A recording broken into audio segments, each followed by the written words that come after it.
Imagine a person who won $1 million in the lottery. And what? And then he lit it on fire. He burnt it with his own hands. Chas v'shalom.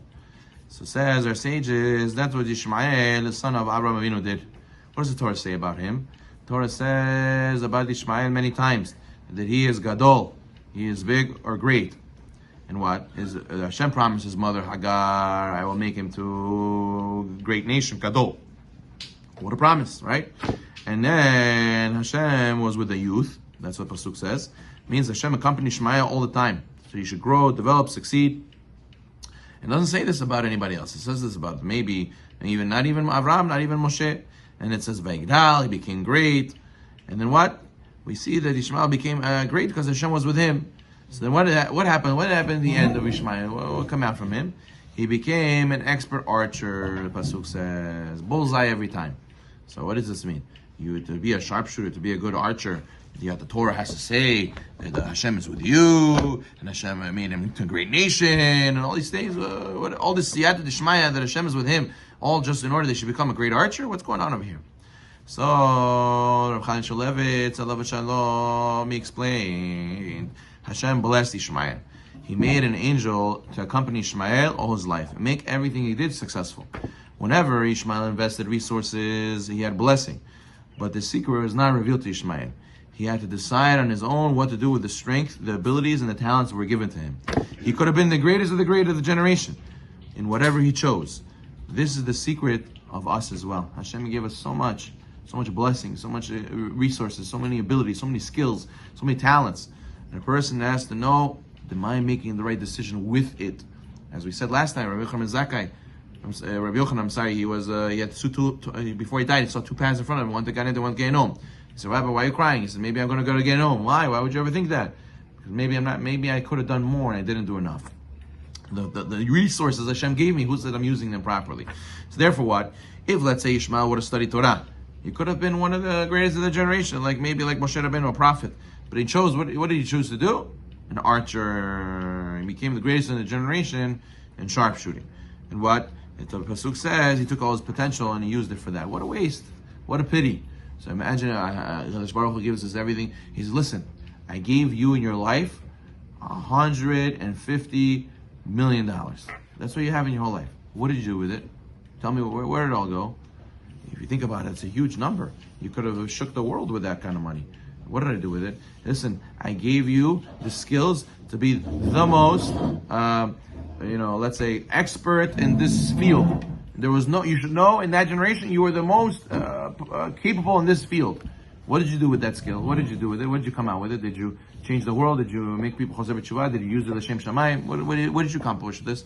Well, I built a bunch of buildings in Bushwick, and I collected rent, and I spent it on having a nice car outside, and I made sure to open up a medical office here, and I made sure to always go on vacations twice a year. And that's all these skills and talents you gave me, Hashem. This is what I used it for.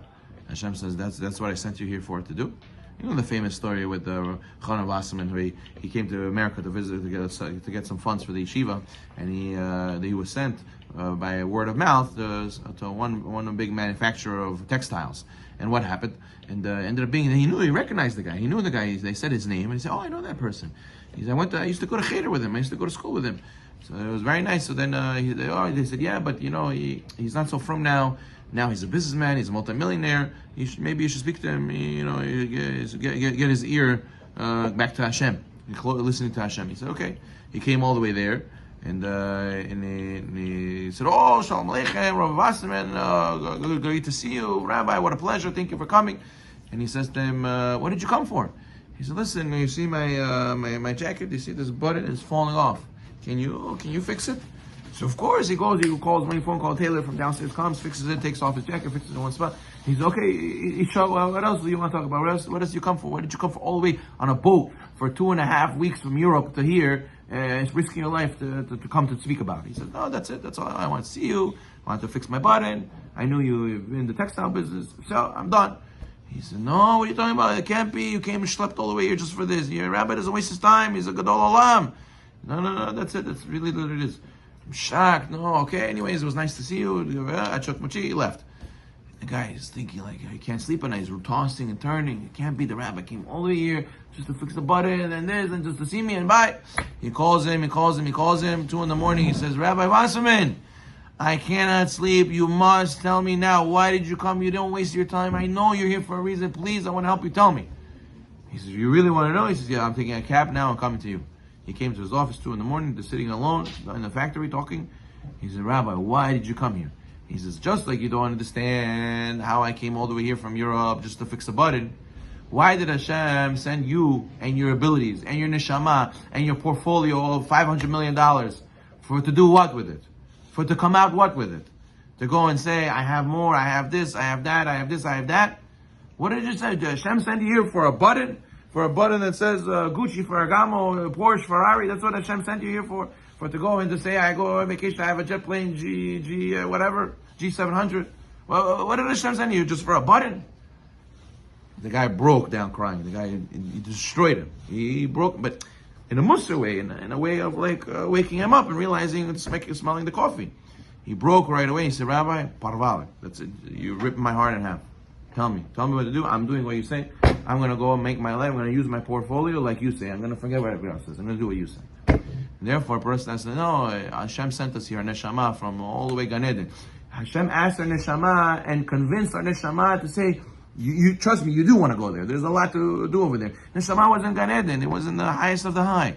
He could have enjoyed the most spiritual bliss in the world. And Neshama was convinced, and Hashem made it sound like it's a good idea to come back to this world and to do something. And therefore, you have that in mind. You came from a very far place just for this little show, little game we play with each other, or we're here to do real mitzvot and change the world, shake up the world. What did Hashem give us our resources and talents for? Baruch Adonai Olam.